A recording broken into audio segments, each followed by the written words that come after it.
Hola. What is going on? Whew. I am feeling good. I'm waiting for my car to warm up so I could head to the gym and the pre-work I could kick in. This is my routine to go live because there's this lag time in the morning that I love to get my energy, and that's where the creativity comes in. But I want to connect with you and discuss self-doubt. And I have a question for you before I even get started. Let me know where you're watching this from. Where are you at? Put it in the comments. I am in my garage, about to head to the gym in New York. Marcos, what's going on? But where are you watching this from? I'm super curious. Are you on the toilet, staring down? Are you on the bus, trying to get to work? Where are you at right now? That's what I want to know. And I'm excited because I'm flying out to LA to speak at the High Status Summit. It's a phenomenal event. About 1,000 people are going to be there. A lot of great speakers. And I'm honored to be a speaker there. But most importantly, I can't wait to get away from this cold-ass weather. It's like in the teens here in New York. Lou from Toronto. Parwas from Vancouver. I know it's cold as hell over there as well. But I'm looking forward to going to the West Coast and speaking at this event, learning, and also just kicking back and just relaxing myself, getting a bit of a tan. Betsy, she's on the bike. Yes, getting her AJ fix. I appreciate you, Betsy. My man Newton at NYC. Great. Phenomenal. So, I have a quick question. Like, why do you feel some people doubt themselves, right? I think over the 20 years that I've been coaching people in various areas where it's fitness, mindset, growing their business, I find that self-doubt is a tremendous limiting factor, right? And I'm not saying that self-doubt ever goes away, like you're confident forever. I doubt myself all the time. You know, this event, there's going to be 1,000 people there. I've never spoken in front of 1,000 people. So of course the self-doubt creeps up. I want to give a great presentation. I don't want to mess up. I want to have, a really powerful performance, but at the same time, that negative voice in my head says, man, you should practice more. What if you stutter? What if you mess up? What if the crowd doesn't like you? These thoughts are always coming, but self-doubt is a common factor. And I truly feel that there's so much people that doubt themselves while other people are intimidated by their potential. Right? And that's a common thing. Why do you feel so many people doubt themselves, right? Where someone else from an outside looking in is like, holy shit, this person is so successful. They're so confident. They're doing what I want to do. But it's a common thing of us being in our own head and saying, I should be a lot farther along. I should be making more money. I should be having less body fat, right? It's like the if only then, when I have this, then I'll be happy. But why do you feel self-doubt is such a big limiting factor? And you would think that with the increase in technology, psychological insight, information, books, people would have less self-doubt, but I'm reading statistically is a higher level of self-doubt. And a lot of it is because of the technology, right? Social media is phenomenal. Right now, I'm going to talk to you because of social media, and I'm grateful for it. But at the same time, if you spend too much time on that damn feed, the self-doubt kicks in because everyone is having an incredible life. Everyone is killing it. They got the best relationships, best families. They're making a lot of money. They're so fulfilled. But at the same time, you look at your life, you're like, shit, how come my life isn't that good? And that's the reason why self-doubt happens as well. Betsy says some people haven't tasted success, so they don't believe it's possible. That is true. And that's a question for you. What does success mean to you? Because success could mean, I need to make $100 million. If I don't make $100 million, I am not successful. I only make $1 million. I'm a piece of shit, So it's like your valuation of success is going to equate your expectation. If you say that success to me is nothing more than being happy in the present moment, whoa, that's a pretty simple view of success. Success to me is being alive and healthy and having my family. Wow, okay. That's an easy target to hit. Kevin Drake, he says, I doubt myself sometimes, but I'm like, screw it. I'm going to go for it anyway. Screw it. Just do it. That's Richard Branson's famous quote. And he has a book by the same name. Richard Branson, world-class multi-billionaire, owns Virgin and a ton of other brands. He's an awesome guy. And that's his quote. Screw it. Just do it. So I have a similar one. I say, don't think, just do. Because oftentimes I fall into analysis paralysis, right? Even doing this damn Facebook Live, I hesitate. It's like, man, do I really want to do this? Do I have time? I got such a busy day. What if I run out of things to talk about? The self-doubt kicks in, but I say, hit that red button, just talk and let it flow. See what comes up. And this is awesome. I love connecting with you. So the question is, why do you feel so many people doubt themselves? Lou says, overcoming your greatest challenges, whatever they are, is a success. Progress is success. If I'm better than I was last year, then I'm doing far better than I think I am, right? It is just, progress is a great level of success. And you could measure progress in different areas. Dwayne, there are two types of people in this world. Some see what they want and others see what's preventing them from getting what they want. Beautiful. Exactly. That's why the title of this live is It Will Work once you forget about all the reasons why it will not. Now, I'm not saying to be delusional and feel like everything you do is going to be successful, but I see so many people getting caught up in their head of why it will not work, okay? So I've been running an online business since 2010, and that's a common thing I see because most people say, you know what, it's hard to grow an online business. There's so much competition on the internet. People do not value me online as you do in person. So very simply, a person can think of 20 excuses why it will never work for them.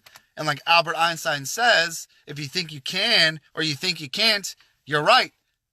That's Thomas Edison. But you get my point. If you focus on all the reasons why it will not work, of course it will not work because all your focus is on the negative, right? And there's a great book, The Power of Positive Thinking by Norman Vincent Peale. And it's a very classic book and it's a very simple concept. If you focus on everything on the positive, then you'll have positive results. In fact, this may be controversial, but Donald Trump says that The Power of Positive Thinking, the book, is the greatest influence on his life. In fact, he became great friends with the author and actually had the author, Norman Vincent Peale, marry him. So Donald Trump, whether you like him or not, he's achieved a lot in life, but he's very, very big on the power of positive thinking, okay? So don't look at a person's character, but look at the mindset of what got them to where they are, right? So that's a big thing. There's lessons from everyone, right? And I think the most important thing you can do is to look for the lessons throughout the day, right? The good and the bad. Learn from others' mistakes, but also learn from their results. Betsy, thanks for correcting me. Henry Ford said that whether you think you can or you cannot, you are right. You are right. You are right. So here's a great question I have for you. So let's say, for example, you have a friend, a very close friend, and they're dealing with self-doubt. They say, you know what? I can't do this. I'm not good enough. I should just give up. I'm not made for this. Like, what advice do you have for your friend who's dealing with serious self-doubt? I want to hear that. There's going to be a lot of insights. So if I had a friend who was really doubting themselves, one thing that really helps me, and I do this from time to time when I'm doubting myself, is I do a simple exercise on a piece of paper, and I will basically put a line down the middle, and on the left, I'll put all my negative beliefs about something, okay? So let's say it's building an online business, okay? And I actually did this when I was building an online business, and it really helped me. So I put on the left side all my negative beliefs, my self-doubt on why it's not going to work. So I cannot build an online business because it is very competitive. That's my belief. But what's the truth, right? The truth is there are literally millions of people building a successful online business. Why not me? Another negative belief. People will not value me online as they do in person. Truth. If I understand how to market myself and I connect with people through video and text and audio, then they will know, like, and trust me just as good as I am in person. Plus, I can reach more people through the internet than I can one-to-one. Third negative belief. There's no money in an online business. You can't make as much money as a brick and mortar business. There's millions of online millionaires. Millions of online millionaires. Why not me? I am getting, all in my head, but I need to get my shit together. So the bottom line is, if you literally look at every self-doubt belief you have and you flip it to what is the truth, it'll blow your mind. And that's why I do this exercise. Any single time I'm doubting myself, I just take a piece of paper. Actually, I have my journal, and I just put a line down the middle, all my negative beliefs, and then what is the reverse of that. And I'm telling you, it is so powerful. It seems so simple, but the more that you question your self-doubt, the more you realize the truth. And the truth is nothing more than a new story, right? Because my old story was, I'll never be successful. My new story is, there's so many people that are successful. Why not me? Or who must I become to become successful, right? I grew up very, very poor. My family, they were immigrants. It was 5 of us in a 1-bedroom apartment. We always struggled with money, paying rent, buying food. So that's the poverty mindset I grew up with. But in a lot of ways, I had this dream of a young boy to become a self-made millionaire because I was watching Lifestyles of the Rich and Famous on television when I was a kid. I'm like, whoa, this is so cool. I had some wealthy family members, and I would go over to their houses and be like, whoa, I want this. But it was a goal that I always had because we were so limited being poor. So I had to change a lot of my beliefs about wealth and abundance, and a lot of it was understanding, why not me? But I failed in the beginning because I was looking at the strategies on becoming a millionaire. But what really changed it for me was the identity. Who must I become to have $1 million in my bank account? How do I think? How do I speak? And how do I act? What actions do I take every single day to accumulate $83,000 a month in income from my business?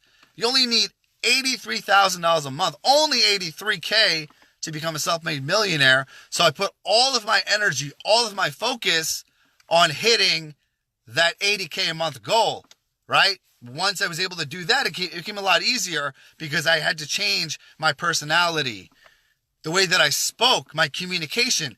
I stuttered for the first 20 years of my life and had this really ghetto accent, and it wasn't going to do me right in terms of helping and serving people. So I had to become more eloquent and become more articulate. I started reading 20, 30 books a year.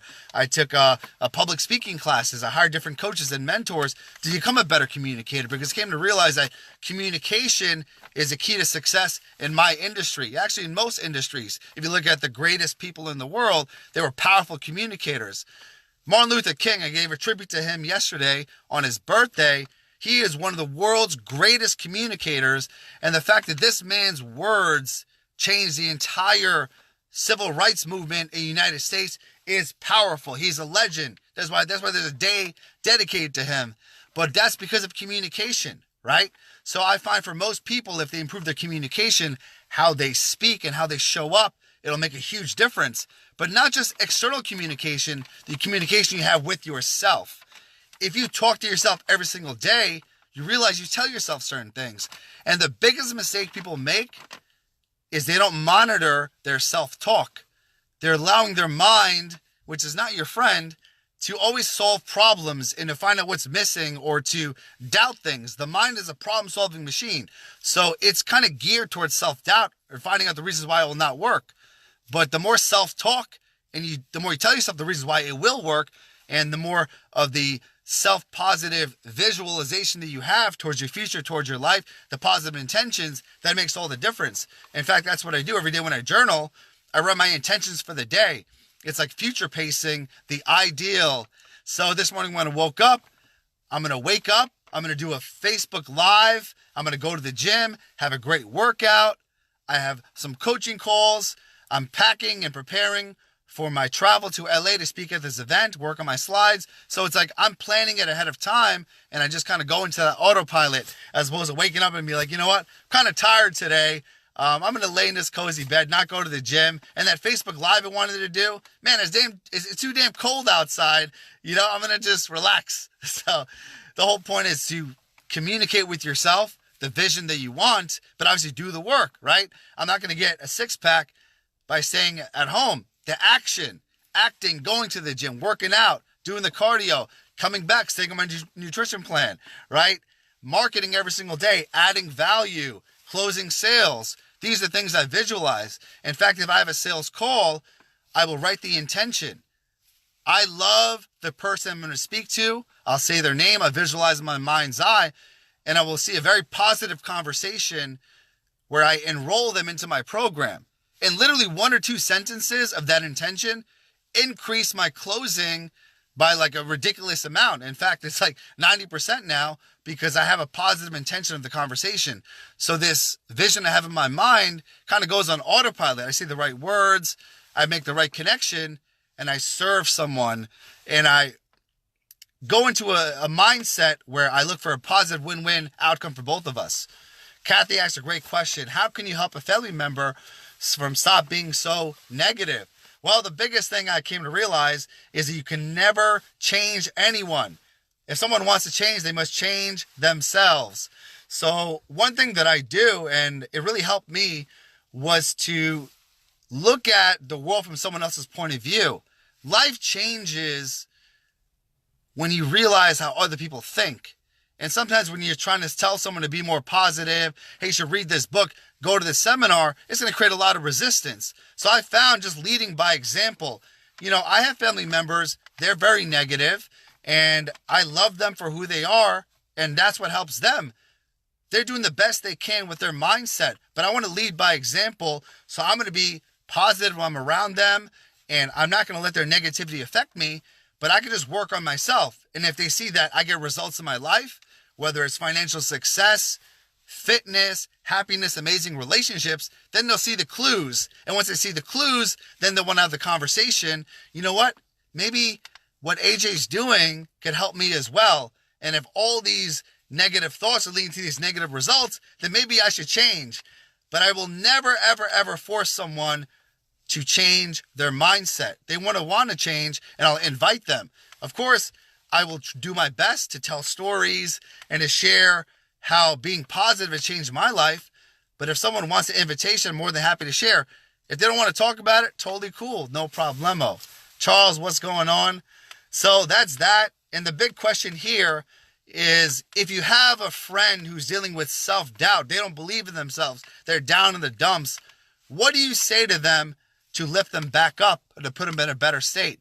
So I'm going to actually run because I got to go to the gym, and then I'm flying out to LA to speak at this seminar, the High Status Summit. So I got a really busy day, but I just want to check in with you, sending you lots of love, lots of appreciation for watching the replay. Type in the comments where you're watching this from. And if you got value from this, please share this. If someone could watch this and say, you know what, I am doubting myself, and this man made me look at the light in a better way. Or if you're dealing with a negative family member, maybe some random dude talking in his car could help them change their thinking. I love you and I appreciate you. I'll talk to you soon.